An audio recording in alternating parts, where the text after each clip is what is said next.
Kids! Today's story is titled Joseph the Dreamer, and it's taken from Genesis 37, verses 1 to 10. Jacob had 12 sons. Their names were Reuben, Simeon, Levi, Judah, Dan, Naphtali, Gad, Asher, Issachar, Zebulun, Joseph, and Benjamin. When this story opens, Joseph was 17 years old. Joseph was looking after his father's flocks with Gad and Asher, sons of Zilpah, and Dan and Naphtali, the sons of Bilhah. Sadly, Joseph's brothers were not faithful in their responsibilities with their father's flock. As a result, Joseph brought a bad report about them to his father. He was concerned with what he was seeing, and he wanted his father to know. Now Jacob, who was also called Israel, loved Joseph the most of all his children because he was the son of his old age. Jacob honored his son Joseph with the gift of a very unique coat. This coat was actually a tunic that extended down to the ankles and had sleeves extending down to the palms.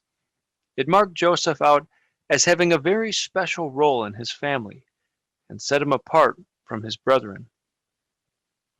When Joseph's brothers saw that their father loved him more than the rest of them, they were filled with hatred toward Joseph. Why did he deserve such a coat? He wasn't the eldest.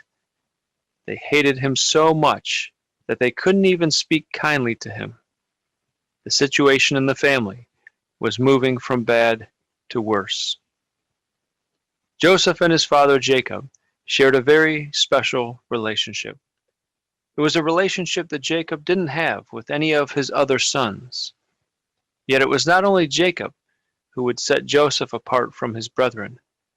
God also had a plan. One night, while Joseph slept, he had a very vivid dream. In that dream, he and his 11 brothers were binding sheaves in the field. Each brother was binding a sheaf, but then something curious began to happen. Joseph's sheaf rose and stood upright. At the same time, his brothers' 11 sheaves circled Joseph's sheaf and bowed down to his sheaf. It was something unlike anything that Joseph had ever seen.